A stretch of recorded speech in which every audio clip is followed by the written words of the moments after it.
Bayarkan persalinan pacarku 100 juta, bentak suamiku memaksa. Aku menolak tegas, menyebut itu anak haramnya. Mertuaku justru berteriak mengusirku. Aku pergi tanpa ragu. Namun, 2 hari kemudian, tawa sombong mereka berubah menjadi tangisan histeris saat menyadari siapa aku sebenarnya. Sebelum ceritanya dimulai, silakan tulis di kolom komentar dari daerah mana saja teman-teman yang menonton cerita ini. Jangan lupa like dan subscribe agar channel ini bisa semakin berkembang dan bisa mempersembahkan cerita yang lebih menarik lagi. Suara gebrakan meja yang begitu keras membuat toples kerupuk di ruang tamu bergetar. Hawa panas di ruang tamu sempit tanpa pendingin udara ini terasa semakin mencekik. Di hadapanku, Rangga, lelaki yang sudah 3 tahun menjadi suamiku, berdiri dengan wajah merah padam. Urat-urat lehernya menonjol. Matanya melotot seolah ingin menelanku hidup-hidup. Selembar kertas tagihan rumah sakit tergeletak menyedihkan di antara kami. Kamu dengar tidak, Clarissa? Aku butuh 100 juta sekarang juga. Ini masalah nyawa, bentak Rangga lagi. Napasnya memburu, bau rokok menguar tajam dari mulutnya. Aku menatap kertas itu dengan tatapan datar, lalu beralih menatap wajahnya. 100 juta? Untuk biaya operasi sesar kelas VIP dan perawatan pasca melahirkan? Untuk Bella? Tanyaku dengan nada dingin yang kucoba pertahankan, meski dadaku bergemuruh menahan amarah. Dia teman aku, Clarissa. Teman masa kecil. Dia sedang kesusahan, suaminya kabur entah kemana, dan dia pendarahan. Kita harus tolong. Di mana hati nuranimu? Rangga berdalih. Kata-kata manis tentang kemanusiaan meluncur licin dari lidahnya, seolah dia adalah malaikat penolong. Aku tertawa kecil. Tawa yang terdengar sumbang dan penuh kepahitan. Teman? Kamu pikir aku bodoh? Mas? Teman macam apa yang kamu belikan kalung emas bulan lalu saat aku bahkan tidak kamu berikan uang belanja? Teman macam apa yang kamu ajak, Staycation, di puncak dengan alasan dinas luar kota? Wajah Rangga memucat sesaat, namun gengsinya yang setinggi langit membuatnya kembali berkacak pinggang. Jangan mengalihkan pembicaraan. Itu fitnah. Sekarang, serahkan tabunganmu. Aku tahu kamu baru dapat bonus tahunan dari kantor administrasimu itu. Kan? Mana ATM-mu? Tangannya menengadah, mendesak, memaksa. Lelaki ini benar-benar tidak punya malu. Selama ini dia hanya tahu aku bekerja sebagai staf administrasi biasa di sebuah perusahaan properti. Dia tidak pernah tahu jabatan asliku, apalagi jumlah nol di rekeningku yang sebenarnya. Yang dia tahu, aku rajin menabung dan hemat. Dan sekarang, dia ingin merampok hasil, kerja keras, istrinya demi wanita lain. Tidak, jawabku singkat. Apa katamu? Aku bilang tidak. Aku tidak sudi mengeluarkan uang sepeser pun untuk dia. Tegasku, kali ini aku berdiri menantangnya. Tinggi kami yang berbeda membuatku harus mendongak. Tapi aku pastikan tatapanku bisa meruntuhkan nyalinya. Itu anak harammu, Mas. Itu hasil perselingkuhanmu. Bukan tanggung jawabku. Plah, sebuah tamparan mendarat di pipiku. Panas dan perih. Bukan karena sakit fisiknya, tapi karena sisa-sisa rasa hormatku pada pernikahan ini hancur lebur detik itu juga. Suara keributan itu memancing penghuni lain di rumah ini. Dari kamar utama, Ibu Sari, mertuaku, keluar dengan daster batiknya yang sudah lusuh, sambil mengipas-ngipas lehernya yang berlipat.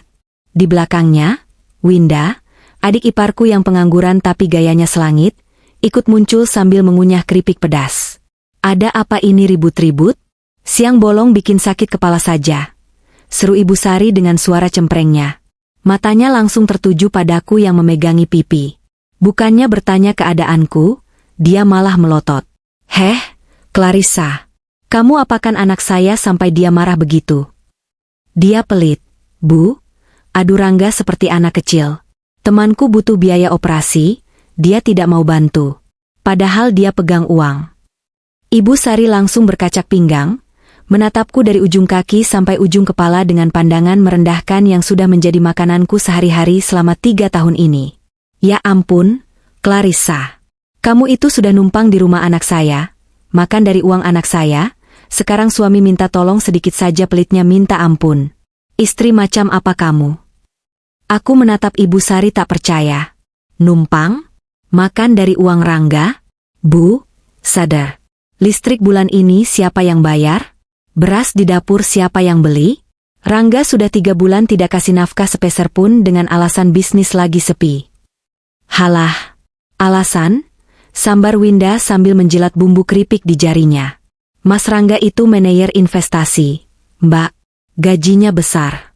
Kalau dia nggak kasih uang, berarti dia lagi putar modal. Mbak Clarissa aja yang nggak tahu diuntung. Udah untung dinikahi Mas Rangga yang ganteng, bukannya tahu diri. Dengar itu. Rangga merasa di atas angin karena mendapat dukungan. Sekarang cepat berikan ATM-MU dan sebutkan PIN-nya. Bella sudah mau melahirkan. Aku tidak akan memberikan uangku untuk pelakor, kataku final. Wajah Ibu Sari memerah padam. Dia maju selangkah dan menunjuk pintu depan dengan telunjuknya yang gemetar karena marah. Dasar perempuan tidak tahu diuntung. Berani kamu menghina calon cucu maksudku teman Rangga. Dengar ya, Clarissa.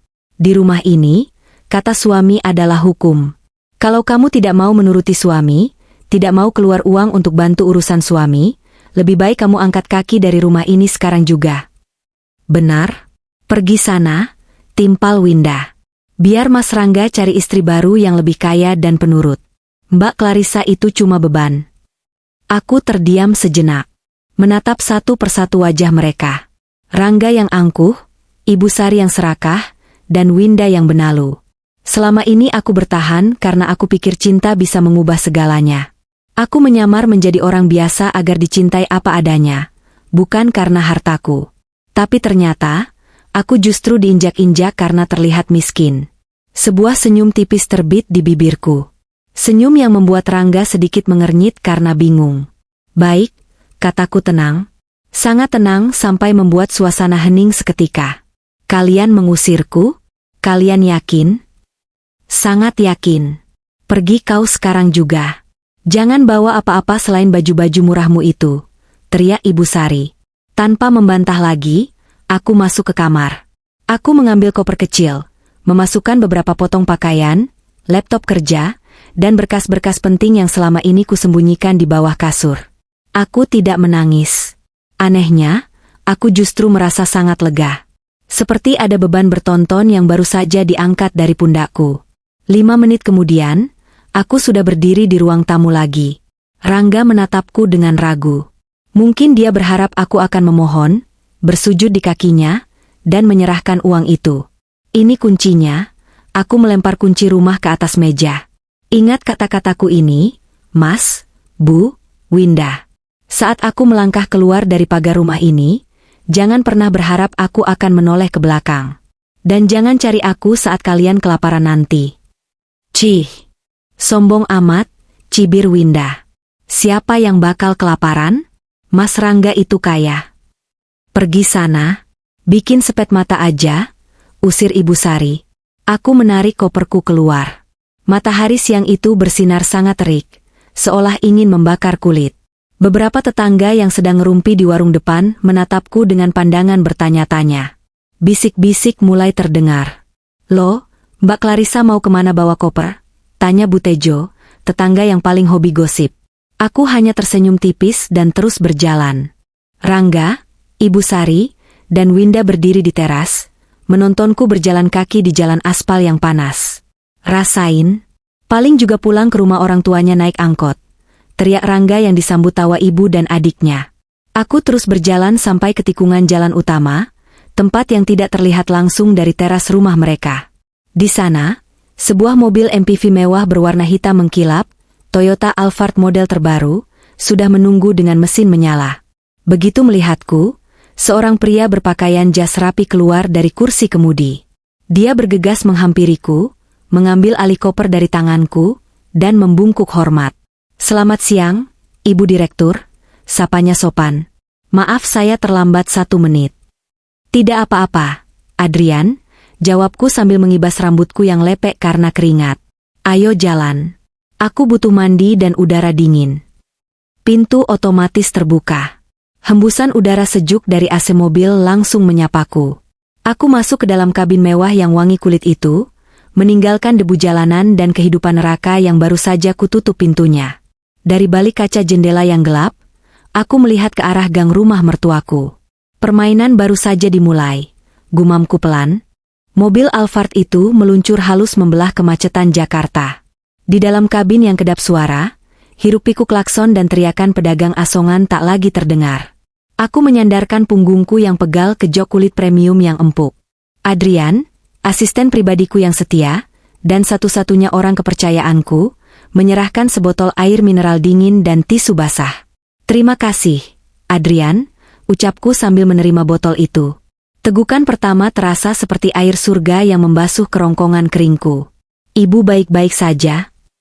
Adrian melirik lewat spion tengah. Tatapannya penuh kekhawatiran. Dia sudah bekerja denganku sejak aku menggantikan mendiang papa memimpin perusahaan 5 tahun lalu. Dia tahu betul sandiwara, Cinderella terbalik, yang kujalani ini. "Fisikku baik, Adrian." "Mentalku yah, anggap saja baru saja bangun dari mimpi buruk yang panjang," jawabku sambil membersihkan wajah dengan tisu basah, menghapus sisa-sisa bedak murah yang biasa kupakai untuk menunjang penyamaranku. Aku menatap jalanan yang bergerak mundur di luar jendela. Pikiranku melayang ke masa lalu, ke 3 tahun silam, saat kebodohan ini bermula. Namaku Clarissa Adhitama. Putri tunggal dari keluarga konglomerat Adhitama Group yang menguasai bisnis properti dan perhotelan. Setelah kedua orang tuaku meninggal dalam kecelakaan pesawat, aku mewarisi segalanya di usia muda. Harta, tahta, dan juga kesepian. Dunia bisnis itu kejam. Banyak lelaki mendekatiku hanya karena melihat nama belakangku. Mereka datang membawa bunga, tapi matanya menatap brankasku. Aku muak. Aku lelah dimanfaatkan. Karena itulah, aku memutuskan membuat eksperimen gila. Aku ingin mencari cinta yang tulus. Seseorang yang mencintaiku sebagai Clarissa perempuan biasa, bukan Clarissa sang miliarder. Di sanalah aku bertemu Rangga. Di sebuah kafe sederhana tempat dia, saat itu, terlihat sedang bekerja keras dengan laptopnya. Dia tidak sengaja menumpahkan kopi ke bajuku dan meminta maaf dengan begitu tulus. Dia terlihat sederhana, sopan, dan pekerja keras. Saat kami mulai berkencan, aku mengaku hanya staf administrasi rendahan. Aku tinggal di kos sederhana, memakai baju-baju pasar, dan makan di warung tenda. Rangga tidak pernah keberatan. Dia bilang dia mencintai kesederhanaanku. Dia bilang dia ingin membangun masa depan bersama dari nol. Hatiku luluh. Aku pikir aku telah menemukan permata di dalam lumpur. Kami menikah 6 bulan kemudian. Pesta sederhana, hanya akad nikah dan syukuran kecil. Keluarga besarku menentang habis-habisan, tapi aku keras kepala.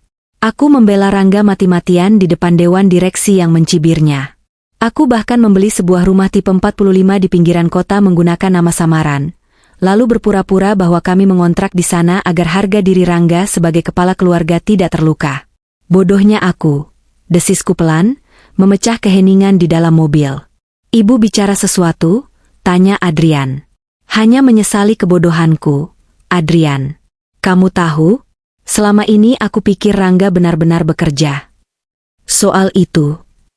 Adrian merogoh tas kerjanya di kursi depan dan menyerahkan sebuah map tebal berwarna biru ke belakang. "Ini hasil investigasi lengkap yang ibu minta minggu lalu. Saya baru mendapat konfirmasi finalnya pagi ini." Aku membuka map itu dengan tangan gemetar. Lembar demi lembar fakta terpampang nyata di depan mataku, menghantam ulu hatiku lebih keras daripada bentakan Rangga tadi. Fakta 1, Rangga dipecat dari firma investasi tempatnya bekerja 2 tahun lalu, hanya setahun setelah kami menikah. Alasannya, dia menggelapkan dana nasabah dalam jumlah kecil. Perusahaan tidak mempolisikannya karena nominalnya kecil, tapi dia di blacklist di industri keuangan. Selama 2 tahun terakhir, setiap pagi Rangga berpakaian rapi, pamit berangkat kerja, mencium keningku, ternyata dia tidak pergi ke kantor. "Lalu kemana dia pergi setiap hari, Adrian?" tanyaku lirih. "Judi online di warnet, nongkrong di kafe, dan menemui wanita itu, Bella," jawab Adrian hati-hati. Aku tertawa miris. Jadi, saat aku bekerja keras memimpin rapat direksi secara daring dari kamar mandi rumah kontrakan agar tidak ketahuan, Rangga sedang asyik menghamburkan uang. Fakta 2. Uang yang selama ini dia berikan sebagai nafkah di awal pernikahan, ternyata adalah uang dari kartu kredit tambahanku yang pernah kuberikan padanya untuk darurat. Dia memutar uangku sendiri untuk berlagak menjadi suami yang bertanggung jawab. Dan puncaknya, setahun terakhir ini, dia selalu beralasan gaji dipotong, bisnis sepi, atau ada cicilan kantor, sehingga tidak bisa memberi nafkah. Akulah yang menanggung semuanya. Aku menggunakan dividen pribadiku, mencairkannya sedikit demi sedikit, berpura-pura itu adalah bonus, atau uang lembur, dari pekerjaanku sebagai admin. Ibu Sari dan Winda menikmati makanan enak, listrik yang selalu menyala, dan baju-baju baru, semua dari uangku. Uang istri yang mereka hina sebagai pelit dan tidak berguna. Benar-benar parasit. Geramku. Mataku menangkap foto-foto yang dilampirkan Adrian. Foto Rangga dan Bella sedang makan di restoran steak mahal, restoran milik salah satu anak perusahaanku. Ironisnya, foto mereka belanja perlengkapan bayi. Foto mereka tertawa bahagia. Di foto itu, Rangga memakai jam tangan yang kubelikan sebagai hadiah ulang tahunnya tahun lalu. Jam tangan yang dia bilang hilang dicopet seminggu setelah kuberikan. Ternyata dia masih memilikinya. Adrian, panggilku. Suaraku kini terdengar jauh lebih tajam dan bertenaga. Sisa-sisa kesedihan di mataku sudah menguap, digantikan oleh api dendam yang membara tenang namun mematikan. Ya, Bu. Kondisikan penthouse iku. Aku ingin semuanya siap dalam 1 jam. Dan satu lagi. Aku menunjuk berkas di tanganku. Siapkan tim legal kita. Aku ingin semua aset yang pernah kuberikan aksesnya kepada Rangga, dibekukan. Sekarang juga. Baik, Bu. Sudah saya siapkan daftarnya. Kartu kredit tambahan, akses e-wallet, semuanya akan mati total malam ini. Bagus. Dan rumah itu? Aku tersenyum miring mengingat rumah yang baru saja kutinggalkan. Itu rumah atas nama siapa di sertifikat aslinya? Atas nama ibu, dengan nama gadis ibu sebelum menikah. Tapi Pak Rangga memegang sertifikat duplikat yang dia curi dari lemari ibu, bukan? Ya. Dan dia menggadaikannya ke rentenir ilegal 2 bulan lalu. Dia pikir aku tidak tahu, kataku sambil menutup map itu dengan kasar. Hubungi rentenir itu. Beli utangnya. Aku ingin menjadi kreditur tunggal atas utang suamiku sendiri. Adrian mengangguk, ada kilatan kagum di matanya. Langkah yang brilian, Bu. Jadi, ibu akan menagihnya? Bukan hanya menagih, Adrian.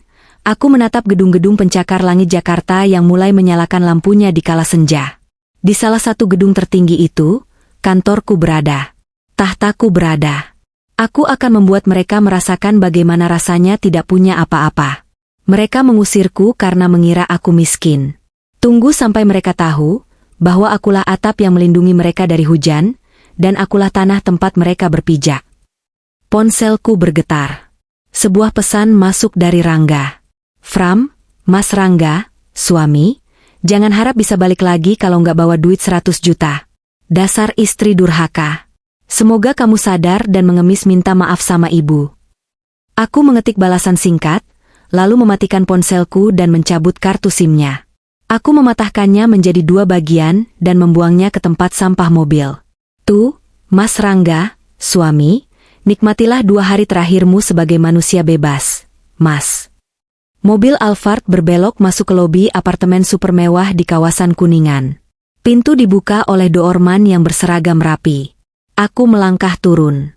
Clarissa si istri admin yang tertindas sudah mati di rumah kontrakan tadi. Kini, Clarissa Adhitama telah kembali. Dan dia siap untuk bermain. Berada kembali di penthouse pribadiku rasanya, seperti ikan yang dikembalikan ke laut lepas, setelah bertahun-tahun hidup di akuarium sempit yang keruh. Aku berdiri di depan dinding kaca raksasa yang menampakkan hamparan kelap-kelip lampu kota Jakarta dari lantai 40. Di tanganku, segelas wine merah berkelas terbaik bergoyang pelan, memantulkan cahaya redup ruangan. Namun, pikiranku tidak berada di sini. Pikiranku melayang mundur, terseret arus waktu ke kejadian 1 bulan yang lalu. Kejadian yang menjadi titik balik, Saat dimana sisa-sisa cintaku pada Rangga benar-benar mati dan bermetamorfosis menjadi duka yang hening. Hari itu hari Selasa. Aku ingat betul karena itu adalah hari pasaran di mana Ibu Sari dan Winda pasti pergi ke pasar grosir untuk memborong kain atau baju diskonan. Tentu saja menggunakan uang, belanja dapur, yang kuberikan. Rangga pamit pergi keluar kota untuk meeting proyek besar selama 2 hari. Rumah kontrakan itu sepi. Hening yang jarang sekali terjadi. Niat awalku hari itu sederhana. Membersihkan lemari pakaian kami yang sudah berjamur karena lembab. Rumah itu memang tua, ventilasinya buruk, dan atapnya sering bocor. Saat aku sedang mengeluarkan tumpukan baju-baju Rangga yang bau apek rokok, tanganku tidak sengaja menyenggol papan kayu di bagian paling bawah lemari. Papan itu bergeser, mengeluarkan bunyi, krak, yang tidak wajar. Awalnya, aku mengira itu hanya kayu lapuk yang patah. Tapi saat aku merabanya, ada ruang kosong di baliknya. Jantungku berdegup kencang. Instingku sebagai seorang pebisnis yang terbiasa mengendus ketidakberesaan langsung menyala. Dengan bantuan obeng, aku mencongkel papan itu. Di sana, tersembunyi di balik kegelapan dan debu, ada sebuah kotak besi kecil berwarna hitam. Kotak itu dikunci dengan gembok kecil yang terlihat rapuh. Tanpa pikir panjang, aku mengambil jepit rambutku dan membongkarnya. Keahlian masa kecil yang tak kusangka akan berguna untuk membongkar aib suamiku sendiri. Klik. Terbuka. Isi kotak itu membuat napasku tercekat.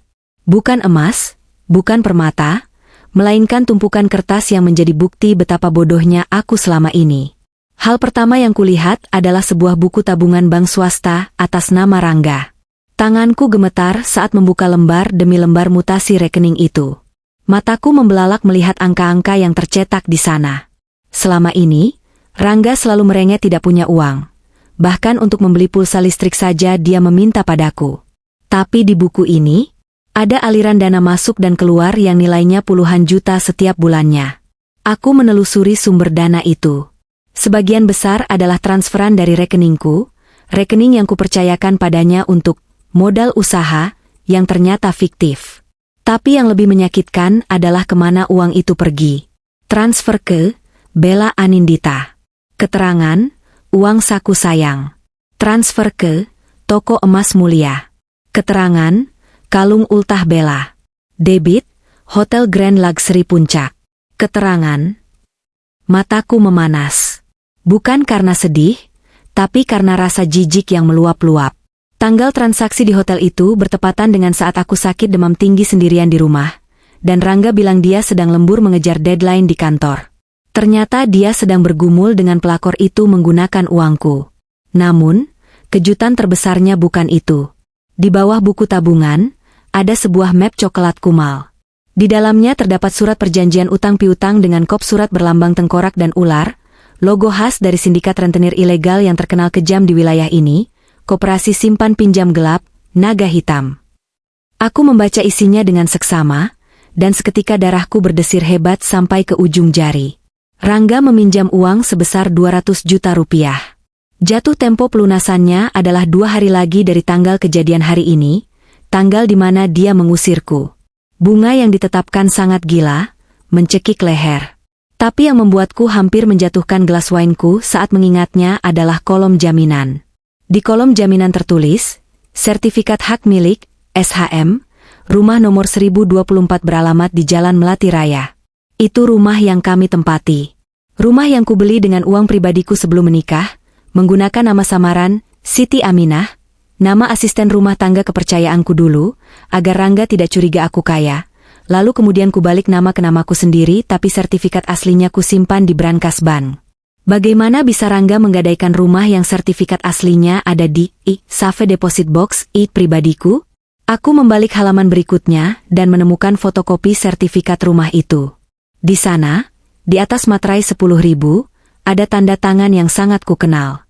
Tanda tanganku. Tapi tarikan garisnya sedikit kaku. Oh, Rangga telah memalsukan tanda tanganku, membuat duplikat sertifikat palsu, entah lewat calo mana, dan menggadaikannya ke rentenir ilegal. Dia melakukan tindak pidana berlapis, pemalsuan dokumen negara, penipuan, dan penggelapan. Di saat itulah aku menemukan senjata itu. Aku tahu betul sifat Rangga. Di balik mulut besarnya dan gayanya yang sok jagoan, Rangga adalah pengecut nomor 1. Dia punya fobia akut terhadap penjara dan kurungan sempit. Dulu, dia pernah menangis histeris hanya karena terkunci di kamar mandi umum yang rusak kuncinya selama 10 menit. Dia juga sangat takut jatuh miskin.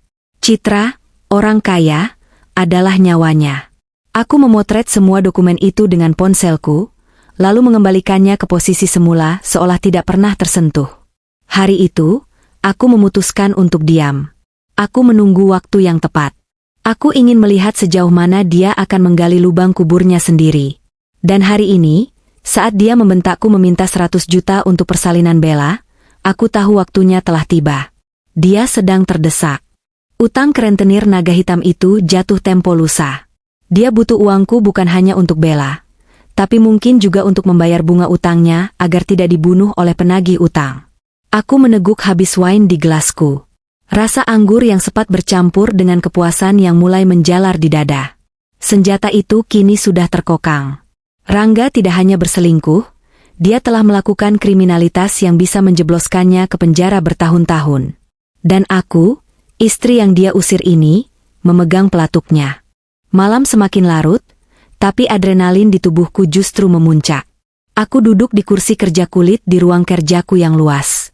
Di hadapanku, Adrian berdiri tegak sambil memegang tablet, siap menerima perintah. Perbedaan kontras antara kehidupanku 2 jam yang lalu dengan sekarang sungguh menggelikan. 2 jam lalu aku dituduh pelit karena tidak mau membiayai pelakor. Sekarang, aku bisa saja membeli rumah sakit tempat pelakor itu dirawat jika aku mau. Tapi balas dendam terbaik bukanlah dengan memamerkan kekayaan secara langsung. Balas dendam terbaik adalah membiarkan musuhmu hancur oleh kesombongan mereka sendiri. Perlahan-lahan, sampai mereka menyadari bahwa oksigen yang mereka hirup pun adalah pemberianmu. Adrian, bagaimana status kartu kredit tambahan yang dipegang Rangga? Tanyaku tanpa basa-basi. Adrian menggeser layar tabletnya. Limitnya 50 juta, Bu. Dan dari data real time, 5 menit yang lalu ada percobaan transaksi di rumah sakit Medika untuk pembayaran rawat inap sebesar 20 juta. Hasilnya? Ditolak, tentu saja.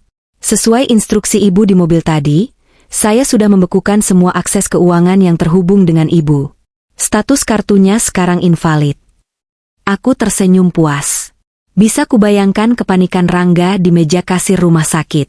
Dia pasti sedang berteriak-teriak memarahi petugas kasir, menyalahkan mesin edisi yang rusak, padahal kartunya yang sudah jadi sampah plastik. Bagus. Biarkan dia malu. Dia sangat memuja gengsi, jadi biarkan dia dipermalukan di depan umum. Gumamku. Selanjutnya, fasilitas rumah. Listrik dan air di rumah Jalan Melati Raya masih atas nama ibu, dengan nama samaran Siti Aminah. Pembayarannya autodebit dari rekening ibu yang lama. Apakah saya harus memutusnya? Tanya Adrian. Jangan diputus. Koreksiku cepat. Kalau diputus, mereka bisa pasang baru dengan nama orang lain. Lakukan pemblokiran token dan tunggakan semu. Buat seolah-olah ada kesalahan sistem yang membuat meteran mereka terkunci. Aku ingin mereka merasakan panasnya Jakarta tanpa AC dan kipas angin.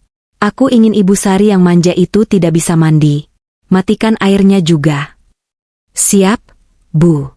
Saya akan hubungi orang dalam kita di perusahaan penyedia layanan untuk eksekusi teknis besok pagi-pagi sekali. Aku bangkit dari kursi, berjalan menuju jendela lagi. Sekarang, bagian terpentingnya. Utang Rangga di Koperasi Naga Hitam. Wajah Adrian sedikit menegang. Itu area yang berbahaya, Bu. Mereka sindikat yang cukup liar. Ibu yakin mau terlibat langsung? Aku tidak mau terlibat kotor, Adrian. Aku mau membeli kertas itu. Berapa sisa utang pokok dan bunganya? Total tagihan per hari ini mencapai 250 juta rupiah, termasuk denda keterlambatan. Murah, desisku. Hubungi pimpinan mereka. Katakan ada investor yang ingin mengambil alih piutang, Cesye, atas nama Rangga. Tawarkan pembayaran tunai 300 juta malam ini juga, asalkan mereka menyerahkan surat perjanjian asli dan sertifikat palsu yang digadaikan Rangga itu kepadaku. Adrian terbelalak. Ibu mau membayar utang Pak Rangga. Bukan membayar untuk membebaskannya, Adrian. Tapi memindahkan tali leher Rangga dari tangan preman ke tanganku. Jika utang itu milikku, akulah yang berhak menentukan nasibnya. Akulah yang berhak menyita asetnya. Dan yang paling penting, dengan memegang sertifikat palsu itu, aku punya bukti fisik tak terbantahkan untuk memenjarakannya. Adrian mengangguk paham, senyum kagum kembali terukir di wajahnya. Saya mengerti. Ibu ingin menjadi kreditur tunggalnya. Dengan begitu, ibu punya kuasa penuh untuk eksekusi aset atau pidana. Tepat. Lakukan transaksi itu malam ini. Pastikan besok pagi surat-surat itu sudah ada di mejaku. Dan satu lagi, Adrian. Aku menoleh, menatap asistenku dengan tatapan tajam. Katakan pada pihak naga hitam, setelah utang dialihkan, mereka tetap harus melakukan teror, penagihan seperti biasa. Jangan beritahu Rangga bahwa utangnya sudah lunas di sana. Biarkan dia tetap ketakutan dikejar debt collector. Aku ingin mentalnya hancur sebelum aku datang memberikan pukulan terakhir. Sadis, komentar Adrian pelan, tapi nadanya penuh hormat. Mereka yang memulainya, Adrian. Mereka yang membangunkan macan tidur. Rangga pikir aku wanita lemah yang bisa dia bentak dan dia peras. Dia lupa, wanita yang bisa mengatur ribuan karyawan tidak mungkin tidak bisa mengatur satu suami durhaka. Aku kembali duduk, mengambil ponsel baruku. Aku membuka media sosial menggunakan akun palsu untuk memantau akun Winda. Benar saja, 15 menit yang lalu Winda membuat status. Story Instagram Winda, akhirnya si benalu pergi juga dari rumah. Bye-bye kakak ipar pelit. Sekarang rumah ini jadi lebih lega. Otwu jadi orang kaya beneran tanpa beban. Di bawahnya ada foto Ibu Sari yang sedang tertawa lebar sambil makan martabak. Mereka merayakan kepergianku. Mereka merayakan awal dari kehancuran mereka sendiri. Aku meletakkan ponsel itu di meja. Rencana sudah tersusun rapi. Tahap 1, isolasi finansial, kartu kredit mati. Tahap 2, siksaan fisik, listrik dan air mati. Tahap 3, teror mental, debt collector naga hitam. Tahap 4, eksekusi hukum, laporan pemalsuan dokumen. Tidurlah, Adrian. Besok akan jadi hari yang sibuk. Perintahku. Baik, Bu. Selamat istirahat. Adrian membungkuk dan meninggalkan ruangan. Kini tinggal aku sendirian di ruangan besar ini. Aku tidak merasa sepi. Aku merasa bertenaga. Aku membayangkan wajah Rangga 2 hari lagi. Saat dia menyadari bahwa anak haram yang dia banggakan itu hanyalah awal dari petaka, dan istri yang dia buang adalah satu-satunya orang yang memegang kunci sel penjaranya. Aku memejamkan mata, membiarkan rasa lelah menguap, digantikan oleh antisipasi yang manis. Permainan kucing dan tikus ini akan segera berakhir, dan tikusnya sudah masuk perangkap tanpa sadar. Matahari Jakarta hari itu terasa lebih terik dari biasanya, seolah alam semesta pun mendukung rencanaku untuk membakar habis kesombongan mereka. Aku duduk dengan nyaman di kursi belakang mobil Alphardku yang terparkir sekitar 50 meter dari rumah. Ralat, rumahku yang selama ini mereka akui sebagai milik mereka. Di tanganku ada sebuah tablet berukuran 10 inci yang menampilkan siaran langsung dari dalam rumah itu. Ya, aku memasang kamera pengawas tersembunyi, CCTV, di ruang tamu dan dapur 6 bulan lalu. Awalnya, aku memasangnya karena curiga ada orang asing yang masuk saat kami pergi bekerja, mengingat lingkungan di sana kurang aman. Namun, siapa sangka alat kecil yang tersembunyi di balik jam dinding dan ventilasi udara itu, kini menjadi bioskop pribadiku untuk menyaksikan runtuhnya sebuah keluarga benalu. Adrian, naikkan volumenya, perintahku. Baik, Bu, jawab Adrian dari kursi depan. Suara dari dalam tablet itu terdengar jelas. Suara teriakan, tangisan, dan makian yang bersahutan seperti orkestra sumbang. Di layar, aku melihat Ibu Sari sedang duduk mengangkang di sofa ruang tamu dengan daster yang basah oleh keringat. Dia mengibas-ngibaskan potongan kardus bekas mie instan ke wajahnya dengan putus asa. Rambutnya yang biasanya disasak tinggi kini lepek dan berantakan. Wajahnya yang biasa dipoles bedak tebal kini berminyak dan merah pada menahan amarah. Panas sekali. Ya ampun, ini neraka atau rumah? Rangga, mana tukang listriknya? Kenapa belum datang juga? Teriak Ibu Sari. Suaranya serak, mungkin karena dehidrasi. Rangga muncul di layar, berjalan mondar-mandir seperti setrikaan rusak. Dia hanya memakai kaos dalam yang sudah bolong di bagian ketiak dan celana pendek. Wajahnya pucat pasi, matanya cekung karena kurang tidur. Di tangannya, dia memegang ponsel yang terus-menerus dia tempelkan ke telinga, lalu dia banting ke sofa dengan frustrasi. Nggak bisa, Bu. Semua nomor layanan pelanggan sibuk. Token listriknya nggak bisa diisi. Katanya ada pemblokiran sistem karena dugaan pencurian arus, padahal kita nggak pernah ngapa-ngapain. Jawab Rangga panik. Dia tidak tahu, itu adalah hadiah kecil dari Adrian yang sudah menghubungi kenalan kami di PLN Pusat untuk melakukan pembekuan sementara dengan alasan administrasi. Air juga mati, Mas. Winda muncul dari arah dapur sambil membanting gayung plastik kosong. Aku mau buang air besar dari tadi pagi ditahan sampai sakit perut. Toilet bau pesing, gak ada air buat siram. Galon air minum juga habis. Aku haus banget. Mas, beliin air mineral kek. Duit dari mana, Winda? Bentak Rangga. Kartu kreditku gak bisa dipakai. Semua ATM-ku tertelan mesin kemarin. Di dompetku cuma ada uang 2.000 perak. Kamu kan manajer investasi. Masa uang tunai nggak ada? Jangan bohong deh, Mas. Winda mulai menangis, duduk melosoh di lantai yang kotor. Tahu gini mending Mbak Clarissa jangan diusir dulu. Setidaknya kalau ada dia pasti udah beli air galon sama isi token. Mendengar namaku disebut, Ibu Sari melempar kardus di tangannya ke arah Winda. Heh. Jangan sebut nama perempuan pembawa sial itu. Ini semua pasti gara-gara dia pergi, rezeki kita jadi seret. Dasar istri durhaka, pergi bukannya ninggalin uang malah ninggalin masalah. Aku tertawa kecil di dalam mobil yang sejuk. Lucu sekali logika mereka. Mereka yang mengusirku, tapi mereka yang merasa jadi korban. Tiba-tiba, pintu depan rumah itu terbuka kasar. Bella masuk dengan tertatih-tatih sambil memegangi perut besarnya. Wajahnya penuh air mata dan riasan yang luntur. Rangga, jerit Bella. Kamu bohong sama aku. Katanya mau jemput aku di rumah sakit buat pindah ke VIP. Tahu nggak aku diusir satpam rumah sakit karena depositnya nggak masuk? Malu, Rangga. Malu banget. Sekarang perutku sakit lagi, kontraksi palsu kayaknya. Cepetan bawa aku ke klinik lain. Rangga tampak ingin menjambak rambutnya sendiri. Bel, sabar dulu, kita lagi ada masalah teknis keuangan. Tunggu sebentar. Tunggu apa lagi? Panas banget di sini. AC mana? Kipas angin mana? Bella mulai histeris, mengipas-ngipas wajahnya. Aku nggak mau tahu. Kalau anakmu ini kenapa-napa, aku laporin polisi. Kekacauan di dalam rumah itu semakin menjadi-jadi. Ibu Sari memaki Bella karena dianggap menyusahkan. Bella memaki Rangga karena tidak becus, dan Winda menangis kelaparan. Ini adalah pemandangan yang sangat memuaskan. Tapi, pertunjukan utamanya baru akan dimulai. Sekarang waktunya, Adrian, kataku memberi kode. Adrian mengangguk dan mengetik pesan singkat di ponselnya.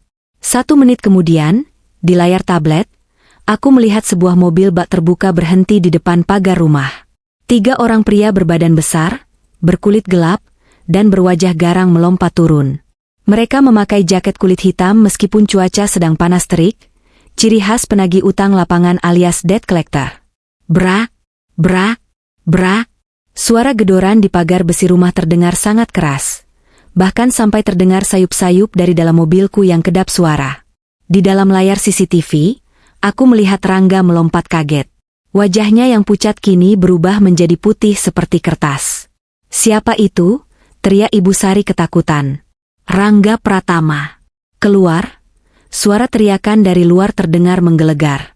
Bayar utangmu atau kami sita rumah ini sekarang juga. Tubuh Rangga gemetar hebat. Dia tahu suara siapa itu. Itu adalah orang-orang dari Koperasi Naga Hitam. Mas, itu siapa? Kamu punya utang? Tanya Bella dengan mata melotot. Rangga, jelaskan sama ibu. Siapa orang-orang preman itu? Ibu Sari menarik kaos dalam Rangga sampai robek. Bu, itu aku. Rangga tergagap, keringat dingin mengucur deras di pelipisnya. Brak, brak, pintu kayu ruang tamu digedor keras. Kaca jendela bergetar. Buka pintunya. Kami tahu kamu di dalam. Jangan sampai kami dobrak. Winda menjerit histeris dan berlari bersembunyi di balik sofa. Ibu Sari memegangi dadanya, terlihat sesak napas.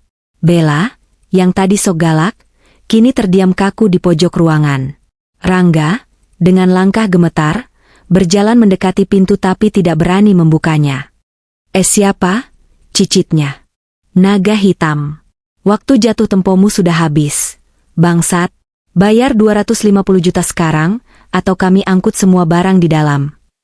250 juta? Pekik Ibu Sari. Matanya mendelik ke arah Rangga, lalu tubuhnya lemas dan merosot ke lantai. Pingsan. Atau mungkin pura-pura pingsan untuk menghindari masalah, trik lama yang sering dia pakai. Mas, kamu gila ya? Utang apa sebanyak itu? Teriak Winda sambil mengguncang tubuh ibunya. Rangga tidak menjawab. Dia berlari ke arah meja, menyambar ponselnya lagi. Dengan tangan gemetar, dia mencoba menekan nomor teleponku. Di layar tabletku, notifikasi panggilan masuk dari suami benalu muncul. Aku menatap layar ponselku, membiarkannya berdering, lalu menekan tombol reject. Di CCTV, aku melihat Rangga membanting ponselnya lagi. Sialan, Clarissa nggak mau angkat. Mati aku. Mati kita semua. Dobrak saja, bos, teriak salah satu preman di luar. Suara hantaman benda keras ke pintu membuat seisi rumah menjerit. Rangga berlari ke dapur, mengambil pisau dapur kecil dengan tangan gemetar, lalu bersembunyi di bawah meja makan. Pemandangan seorang suami yang katanya, kepala rumah tangga, dan manajer sukses, kini meringkuk seperti tikus got di bawah kolong meja sungguh menyedihkan sekaligus menggelikan. Tolong, jangan sakiti kami, teriak Bella yang kini menangis sungguhan. Aku lagi hamil. Tolong. Adrian, panggilku pelan. Suruh mereka berhenti mendobrak. Cukup buat ketakutan saja. Jangan sampai merusak properti milikku. Pintu itu kayu jati asli, sayang kalau lecet. Baik, Bu, Adrian segera mengirim pesan lagi. Gedoran berhenti. Tapi teriakan ancaman masih terdengar. Kami tunggu di depan. Kalau sampai matahari terbenam tidak ada uang, kami bakar rumah ini. Hening. Di dalam rumah, hanya terdengar isak tangis Winda dan Bella. Rangga masih di bawah meja, memeluk lututnya. Bau pesing mulai tercium, sepertinya Winda saking takutnya sampai mengompol di celana. Kombinasi bau keringat, bau toilet yang tidak disiram, dan bau ketakutan memenuhi ruangan itu. Aku mematikan layar tablet. Cukup. Mental mereka sudah hancur. Mereka sudah berada di titik terendah. Haus, lapar, kepanasan, ketakutan, dan putus asa. Mereka sudah merasakan neraka dunia yang mereka ciptakan sendiri. Siapkan berkas-berkasnya, Adrian, kataku sambil merapikan tatanan rambutku di cermin. Ayo kita beri mereka kejutan. Saatnya pemilik rumah yang asli pulang. Adrian tersenyum. Mobil siap meluncur ke depan gerbang, Bu. Mesin Alphard menderu halus. Mobil perlahan bergerak maju, mendekati rumah di mana drama kehidupan itu sedang mencapai puncaknya. Jantungku berdebar tenang. Tidak ada lagi rasa sakit hati, tidak ada lagi kerinduan. Yang ada hanya dinginnya keadilan yang akan ditegakkan. Ini bukan sekadar balas dendam. Ini adalah eksekusi. Dan aku adalah hakimnya. Sirine mobil polisi meraung-raung, membelah udara panas Jakarta siang itu dengan jeritan yang menyayat telinga. Suaranya bukan sekadar peringatan, melainkan lonceng kematian bagi harga diri keluarga yang selama ini menginjak-injak kepalaku. Lampu rotator berwarna biru dan merah berputar liar, memantul di dinding-dinding rumah tetangga, menciptakan disko jalanan yang mengerikan bagi mereka yang sedang diadili. Aku berdiri di ambang pintu, tepat di batas antara kesejukan AC mobil Alphard yang baru saja kutinggalkan dan hawa neraka yang membakar halaman rumah ini. Di belakangku, Adrian berdiri tegap seperti bayangan pelindung, sementara di hadapanku, panggung sandiwara kehidupan sedang menuju babak akhirnya yang paling tragis. Tetangga-tetangga mulai berhamburan keluar seperti semut yang sarangnya diinjak. Bu Tejo, ratu gosip kompleks yang biasanya hanya mengintip dari balik tirai rendah jendelanya yang kusam, kini sudah berdiri paling depan di dekat pagar, merangkul daster batiknya dengan wajah penuh rasa ingin tahu yang tak bisa disembunyikan. Di sampingnya, Pak RT yang biasanya enggan ikut campur urusan warga, kini terlihat sibuk mengatur kerumunan agar tidak menghalangi jalan polisi. Anak-anak kecil yang sedang bermain bola berhenti, menatap dengan mata bulat mereka memori tentang bagaimana kesombongan orang dewasa dihancurkan dalam sekejap. Di tengah halaman, Rangga, suamiku, atau lebih tepatnya, parasit yang selama ini kunikahi, sedang meronta. 2 orang petugas kepolisian berseragam coklat lengkap dengan atribut kewenangan mereka, mencengkeram kedua lengan Rangga. Lepaskan. Kalian salah tangkap. Saya ini korban. Saya ditipu. Rangga berteriak, suaranya pecah dan serak, bercampur antara panik dan tangis. Wajahnya yang biasanya licin dan terawat, kini basah oleh keringat dingin dan air mata. Urat-urat di lehernya menonjol, seolah ingin meledak menahan malu. Diam.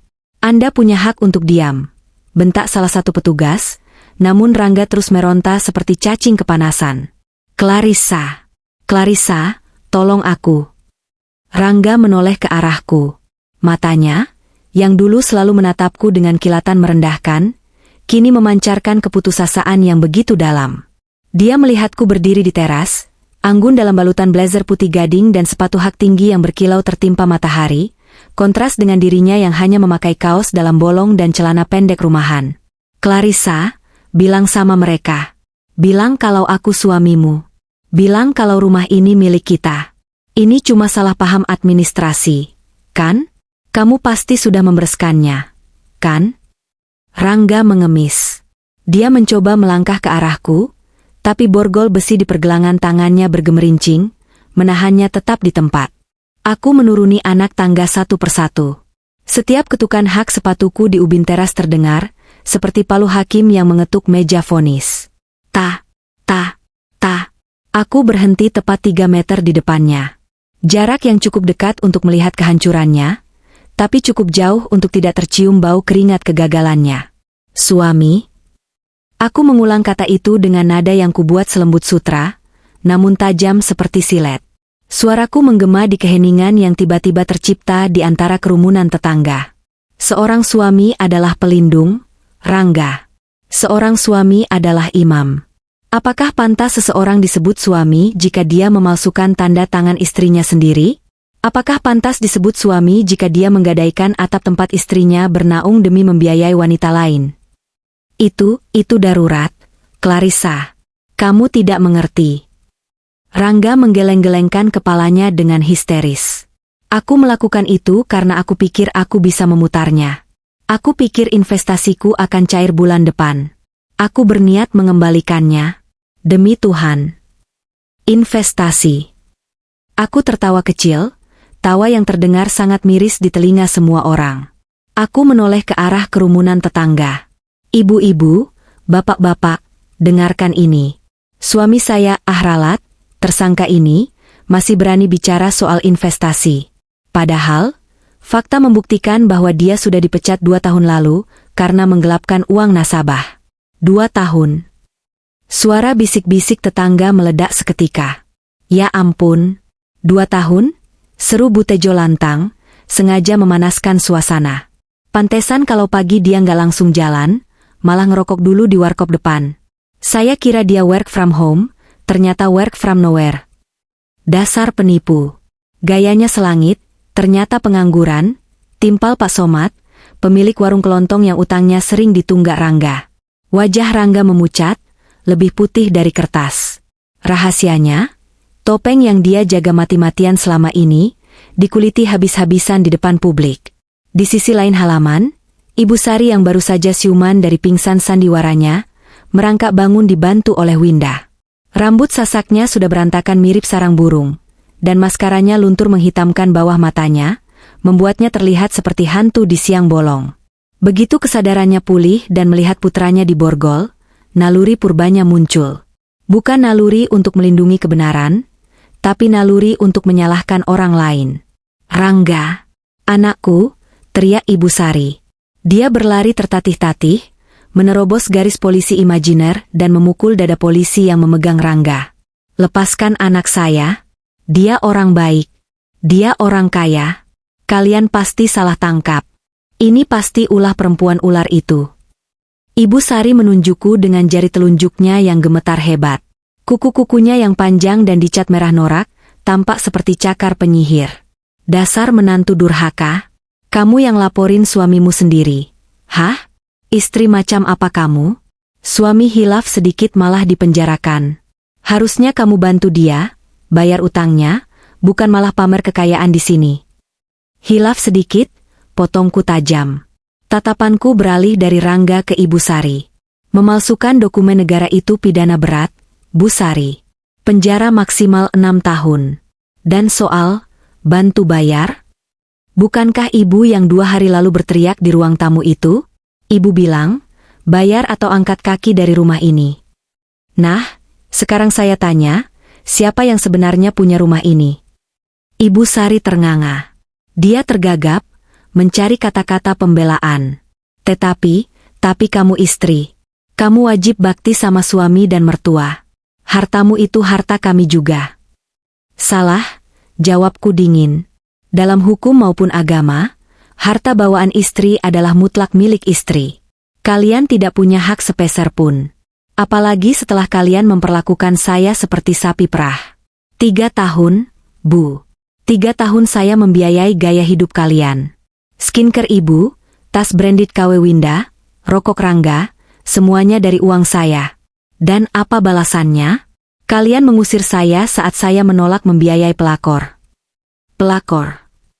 Ibu Sari melirik arah Bella yang kini berdiri mematung di dekat pot bunga besar, berusaha menyembunyikan diri. Bella, wanita yang menjadi sumber prahara ini, tampak sangat kacau. Gaun hamil mahalnya kusut, rambutnya lepek. Dia memegang perut buncitnya dengan kedua tangan, matanya liar mencari celah untuk kabur. Dia sadar kapal ini sedang karam, dan sebagai tikus yang cerdik, dia ingin melompat lebih dulu. Tunggu, kataku, menahan langkah Bella hanya dengan suara. Nona Bella, mau kemana? Semua mata kini tertuju pada Bella. Polisi, tetangga, Rangga, Ibu Sari, dan Winda. Aku berjalan perlahan mendekati Bella. Pacarmu, cinta sejatimu, sedang mau dibawa ke kantor polisi. Dia butuh dukungan moral. Kenapa kamu malah mau menyelinap pergi lewat pintu samping? Bukankah kamu bilang kalian sehidup semati? Bukankah kamu bilang Rangga adalah pria terbaik yang akan menjadi ayah sempurna bagi anakmu? Bella mundur selangkah, punggungnya menabrak tembok pagar. Wajahnya pucat pasi. Dia menatap Rangga yang menyedihkan, lalu menatapku yang berkuasa, dan terakhir menatap mobil polisi yang menganga. Kalkulasi di otaknya berjalan cepat. Aku nggak kenal dia, gumam Bella pelan. Apa? Rangga mendongak, matanya terbelalak tak percaya. Sayang? Bel? Kamu ngomong apa? Kita kan mau nikah, anak kita? Diam kamu! Teriak Bella tiba-tiba, meledak seperti petasan. Suaranya melengking tinggi, membuat semua orang terlonjak kaget. Topeng wanita manja dan lembut itu runtuh seketika, digantikan oleh wajah asli yang bengis dan oportunis. Bella meludah ke arah Rangga. Cinta sejati? Nikah? Jangan mimpi. Aku mau sama kamu karena kamu bilang kamu manajer investasi. Kamu bilang kamu kaya. Kamu bilang rumah ini punya kamu dan istrimu cuma numpang. Kalau aku tahu kamu cuma pengangguran kere yang makan dari duit istri, najis aku deket-deket sama kamu. Bella. Rangga berbisik, hatinya hancur berkeping-keping. Pengkhianatan di atas pengkhianatan. Tapi anak kita, darah dagingku. Bella tertawa. Tawa yang jahat dan merendahkan. Dia menepuk perutnya dengan kasar. Anakmu? Kamu pikir aku sebodoh itu? Kamu pikir aku gampang hamil sama laki-laki yang kartu kreditnya limit cuma 50 juta? Dengar baik-baik, Rangga si bodoh. Ini bukan anakmu. Duar. Pengakuan itu menghantam Rangga lebih keras daripada palu godam. Tubuhnya lemas seketika, kakinya tak lagi mampu menopang berat badannya, membuatnya jatuh berlutut di aspal panas. Polisi yang memeganginya bahkan sampai harus ikut membungkuk menahannya. Bukan? Rangga tergagap, air matanya tumpah ruah. Tapi tes DNA, surat dokter. Palsu semua. Sembur Bella tanpa rasa bersalah. Surat DNA itu aku edit pakai Photoshop di warnet. Biayanya cuma 10.000 perak buat ngeprint. Bapak anak ini adalah mantan suamiku yang kabur ke Kalimantan jadi sopir truk sawit. Aku butuh bapak baru yang kaya buat biayain hidupku dan anakku. Dan kamu adalah mangsa yang paling gampang ditipu karena kamu haus pujian. Kamu laki-laki yang egonya ketinggian tapi otaknya kosong. Keheningan yang mencekam menyelimuti halaman rumah itu. Bahkan Bu Tejo lupa bergosip saking kagetnya. Drama ini jauh lebih brutal daripada sinetron yang biasa mereka tonton di televisi. Rangga meraung. Bukan raungan marah, melainkan raungan kesakitan dari jiwa yang dikuliti hidup-hidup. Dia telah mengorbankan rumah tangganya, mengusir istri yang tulus mencintainya, melakukan kejahatan, memalsukan sertifikat, semua demi seorang wanita dan anak yang ternyata hanyalah ilusi. Dia telah membuang berlian demi memungut kotoran. Dasar perempuan iblis. Winda yang dari tadi diam karena syok, tiba-tiba menjerit dan menerjang Bella. Lu manfaatin kakak gua, lu bikin keluarga gua hancur. Balikin uang kakak gua. Winda menjambak rambut Bella. Bella yang sedang hamil ternyata punya tenaga badak. Dia membalas menjambak dan mencakar wajah Winda. Kedua wanita itu bergumul di tanah, saling maki dengan bahasa binatang, menjadi tontonan gratis yang memalukan bagi seluruh kompleks. Sudah. Cukup. Polisi lain segera memisahkan mereka dengan kasar. Pak polisi, kataku tenang, memecah keributan. Wanita hamil itu, Bella, tolong amankan juga. Dia terlibat dalam kasus penipuan dan juga tagihan rumah sakit yang dibebankan ke kartu kredit suami saya secara ilegal. Pihak rumah sakit sudah menelepon pengacara saya dan siap membuat laporan. Bella membelalak. Enggak, aku lagi hamil. Kalian nggak bisa nahan aku. Hukum tidak pandang bulu, Nona, jawab polisi itu tegas sambil memanggil Polwan untuk mengamankan Bella. Rangga diseret paksa masuk ke dalam mobil patroli. Saat dia melewati posisiku berdiri, dia menoleh. Wajahnya hancur, matanya bengkak. Ada tatapan memohon ampun yang begitu dalam di sana. Clarissa, maafin aku, tolong aku janji bakal berubah. Bisiknya parau. Aku menatapnya lurus-lurus, tanpa emosi. Wajah yang dulu kucintai itu kini terasa asing. Kamu punya waktu 4 tahun di penjara untuk belajar berubah, Mas. Nikmatilah waktu sendirimu. Pintu mobil dibanting tertutup. Mobil patroli itu perlahan bergerak mundur, membawa Rangga dan Bella, dua pengkhianat yang kini saling membenci, menuju nasib mereka. Kini tinggal tersisa Ibu Sari dan Winda di halaman. Mereka berdiri kaku, berantakan, dan bingung. Ibu Sari masih sesenggukan, sementara Winda memegangi pipinya yang baret dicakar Bella. Nah, kataku, menarik perhatian mereka kembali. Drama utama sudah selesai. Sekarang saatnya bersih-bersih. Aku memberi isyarat pada Adrian. Adrian mengeluarkan sebuah dokumen dan stopwatch dari sakunya.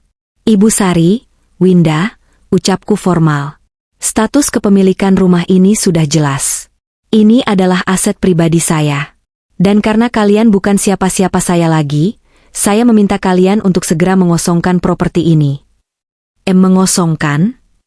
Winda gemetar. Mbak Clarissa ngusir kita? Tega banget. Kita ini keluarga. Keluarga? Aku tertawa sinis. Winda ingat 2 hari lalu? Kamu yang bilang, pergi sana. Biar Mas Rangga cari istri baru yang lebih kaya. Doamu terkabul, Winda.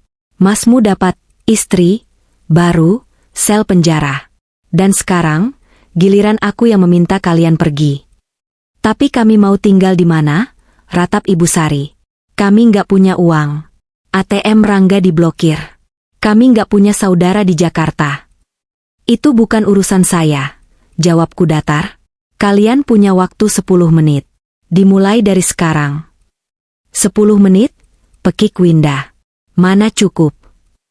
9 menit 50 detik, hitung Adrian sambil menatap stopwatchnya. Kepanikan melanda mereka. Ibu Sari dan Winda berlari masuk ke dalam rumah seperti orang kesurupan. Aku dan Adrian mengikuti dari belakang, memastikan mereka tidak merusak atau mencuri apapun. Di dalam rumah yang panas dan bau itu, mereka berebut mengambil barang. Winda berlari ke kamarku, yang selama ini dia masuki tanpa izin, dan mencoba menyapu bersih meja riasku. "Berhenti!" bentakku saat tangan Winda menyambar botol serum SK2 milikku. "Letakkan itu. Itu dibeli pakai uang saya." "Pelit banget sih. Ini kan udah kebuka." Winda membantah. "Letakkan. Atau saya tambahkan pasal pencurian ke laporan polisi kakakmu," ancamku. Winda membanting botol itu ke meja dengan kasar, lalu berlari ke lemari pakaian, mengambil baju-bajunya sendiri dan memasukkannya sembarangan ke dalam kantong kresek hitam besar, kantong sampah. Di kamar lain, Ibu Sari mencoba membawa televisi LED 42 inci. Dia keberatan mengangkatnya. "Televisi itu aset rumah. Tinggalkan," perintah Adrian tegas. "Ini saya yang nonton tiap hari." Ibu Sari ngotot. "Tapi struk pembeliannya atas nama Ibu Clarissa."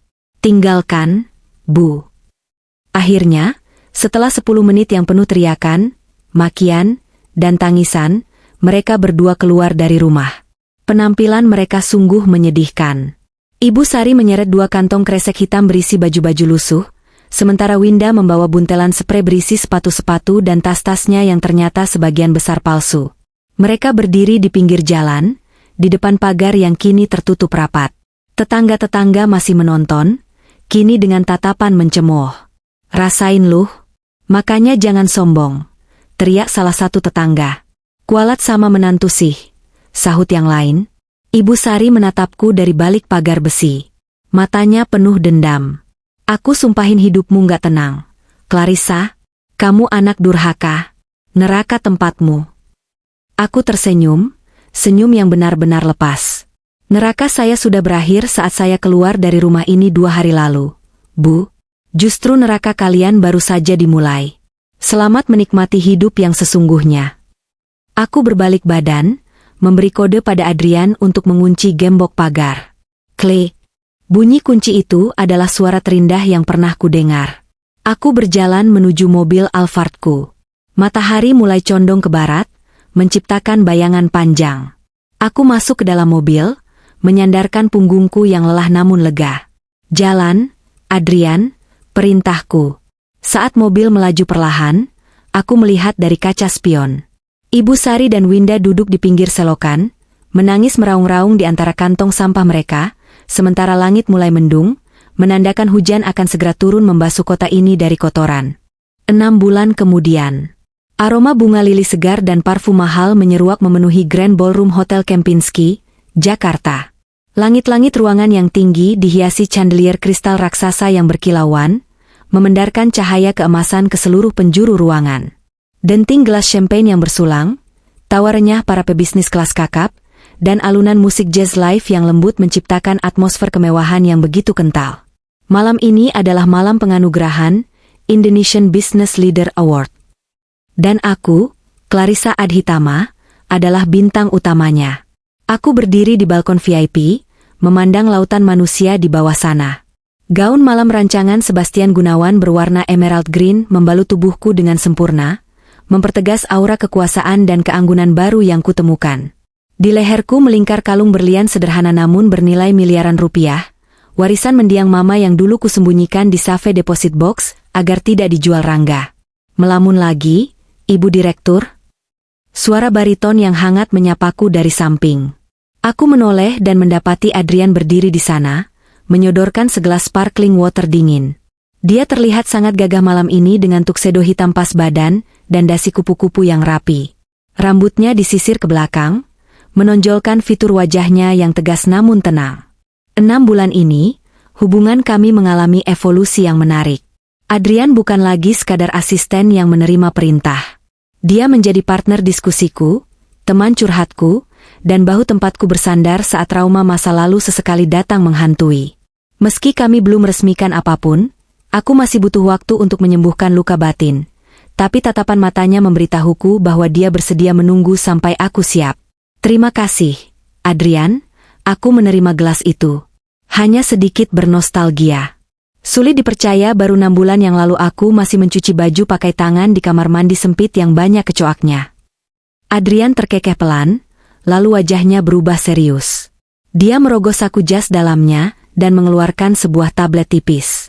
Sesuai permintaan rutin ibu setiap tanggal 1. Laporan bulanan mengenai mereka. Apakah ibu ingin mendengarnya sekarang sebelum naik ke panggung? Aku menyesap air dinginku, merasakan kesegarannya mengalir di tenggorokan. Tentu. Anggap saja ini sebagai appetizer sebelum hidangan utama kemenanganku. Adrian menyalakan tabletnya, menggulir layar dengan jari telunjuknya. Kita mulai dari Rangga Pratama. Adrian memulai dengan nada profesional, namun ada kepuasan tersembunyi dalam suaranya. Kondisinya di lapas Cipinang semakin memburuk. Seperti yang ibu tahu, vonis hakim 4 tahun penjara tanpa remisi karena dia terbukti menjadi otak pemalsuan. Detailnya? Tanyaku. Aku ingin mendengar penderitaannya. Bukan karena aku sadis, tapi karena aku butuh validasi bahwa keadilan itu nyata. Dia ditempatkan di sel blok C, yang terkenal padat dan keras. Karena dia masuk tanpa uang, perlindungan, dan tanpa bekingan ormas, dia menjadi bisa dibilang pembantu umum bagi narapidana senior. Laporan dari sipir kenalan saya, setiap pagi Rangga harus memijat kaki kepala geng di blok itu. Dia juga bertugas membersihkan WC umum blok yang digunakan 100 orang. Tanpa sarung tangan. Aku membayangkan Rangga. Laki-laki yang dulu akan marah besar jika ada noda sedikit saja di kemejanya, atau jika aku terlambat menyetrika celananya. Kini dia membersihkan kotoran orang lain dengan tangan kosong. Fisiknya juga hancur, lanjut Adrian.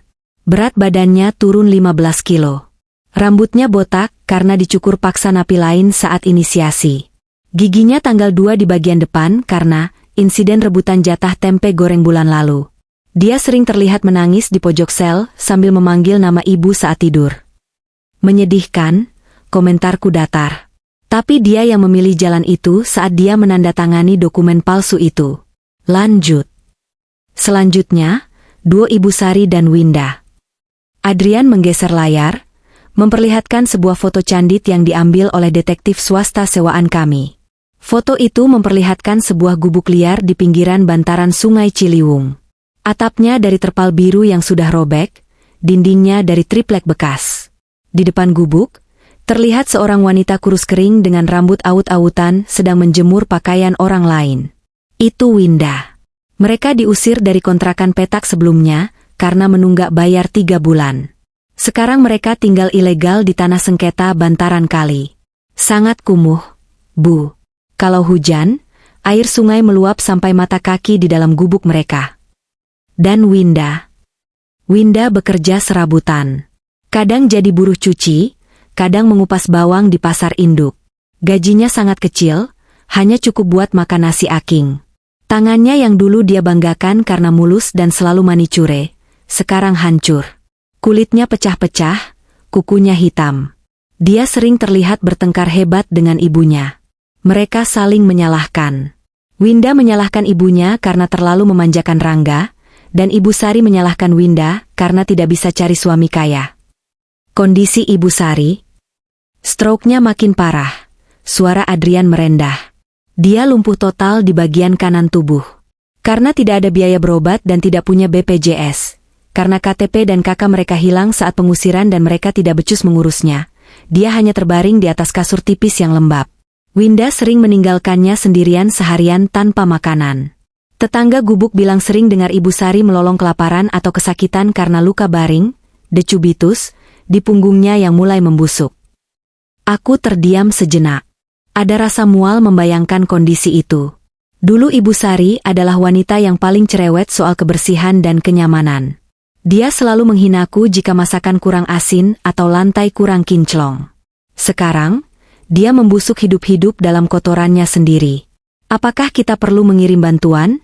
Tanya Adrian hati-hati, menguji hatiku. Aku menatap lampu kota Jakarta yang gemerlap di kejauhan. Tidak, Adrian. Biarkan dinas sosial yang menemukannya nanti jika waktunya tiba. Jika aku membantu mereka sekarang, mereka tidak akan pernah belajar. Mereka akan merasa menang lagi dan kembali menjadi benalu. Karma harus dituntaskan sampai akar-akarnya. Adrian mengangguk, setuju dengan keputusanku. Terakhir, Bella. Ah, wanita ular itu. Di mana dia sekarang? Dia sempat buron 2 bulan, berpindah-pindah kota. Tapi akhirnya tertangkap di sebuah penggerebekan prostitusi online kelas bawah di pinggiran kota Surabaya. Ternyata setelah melahirkan, dia langsung menjual bayinya ke sindikat perdagangan anak demi uang cepat untuk kabur. Tapi untungnya polisi berhasil menggagalkan transaksi itu. Astaga! Tanganku menutup mulut. Menjual anak sendiri? Kejahatan wanita itu benar-benar di luar nalar. Sekarang Bella ditahan di lapas wanita Malang. Kasusnya berlapis: penipuan, pemalsuan identitas, dan perdagangan manusia. Ancaman hukumannya 15 tahun. Anaknya sekarang diasuh oleh panti sosial negara. Bayi itu selamat, dan mungkin itu nasib terbaik bagi si bayi daripada diasuh ibunya sendiri. Aku menghela napas panjang, melepaskan beban berat yang selama ini tanpa sadar masih menggantung di sudut hati. Semuanya sudah selesai. Semua orang yang pernah menyakitiku, merendahkanku, dan memanfaatkanku telah mendapatkan tempat yang layak bagi mereka. Bukan aku yang menghukum mereka, tapi semesta yang mengembalikan energi jahat yang mereka lempar. Terima kasih, Adrian. Laporanmu selalu memuaskan, ucapku tulus. Tiba-tiba, suara pembawa acara, MC, terdengar menggema dari pengeras suara, memanggil namaku. Hadirin sekalian, tibalah kita pada puncak acara malam ini. Penghargaan untuk sosok wanita inspiratif yang berhasil membawa perusahaannya tumbuh 300% dalam setahun terakhir. Sekaligus seorang filantropis yang aktif membantu korban kekerasan dalam rumah tangga. Mari kita sambut CEO Adhitama Group, Ibu Clarissa Adhitama. Tepuk tangan membahana. Ratusan orang berdiri, standing ovation. Cahaya lampu sorot, spotlight, putih terang langsung mengarah padaku, membuatku bersinar di tengah kegelapan balkon. Itu panggung Anda, Bu, kata Adrian sambil membukakan jalan. Dia menatapku dengan bangga. Tunjukkan pada dunia siapa Clarissa yang sebenarnya. Aku tersenyum, merapikan tatanan rambutku, dan mengangkat dagu tinggi-tinggi. Aku berjalan menuruni tangga menuju panggung utama. Setiap langkahku diiringi tepuk tangan kekaguman. Dulu, aku berjalan menunduk di rumah mertuaku, takut salah bicara, takut dimarahi. Dulu, aku menyembunyikan identitas dan kekayaanku demi mendapatkan cinta yang kutira tulus, hanya untuk mendapati bahwa cinta itu palsu. Sekarang, aku tidak perlu menyembunyikan apa-apa lagi. Aku kaya, aku kuat, dan aku bebas. Saat aku berdiri di podium, memegang piala kristal yang berat dan dingin, aku melihat ke arah kamera yang menyiarkan acara ini secara langsung ke seluruh stasiun televisi nasional. Aku membayangkan, mungkin di sebuah televisi butut di kantin penjara, Rangga sedang menonton ini sambil makan nasi cadong yang keras.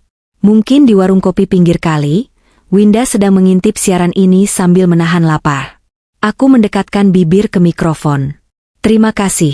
Suaraku bergetar sedikit karena haru, tapi segera mantap.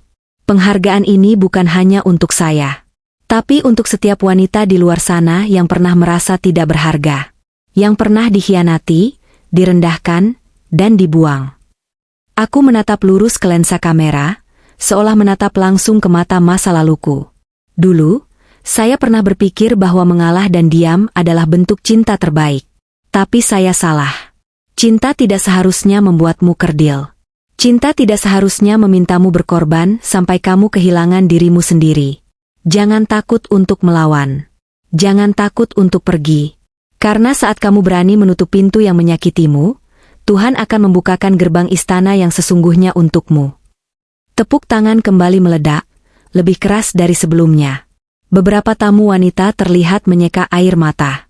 Aku turun dari panggung, disambut pelukan hangat Adrian. Mau makan malam setelah ini? Di warung tenda nasi goreng kambing langganan kita dulu, bisik Adrian nakal. Aku tertawa. Boleh. Asal kamu yang bayar. Dompetku tertinggal di mobil. Siap, bos. Kami berjalan keluar dari ballroom itu, meninggalkan kemewahan, menuju kehidupan nyata yang sederhana namun penuh kebahagiaan yang tulus. Cerita tentang Istri admin yang terzalimi, sudah tamat, terkubur bersama puing-puing kehancuran keluarga Rangga. Kini, lembaran baru telah terbuka. Dan penanya ada di tanganku sendiri.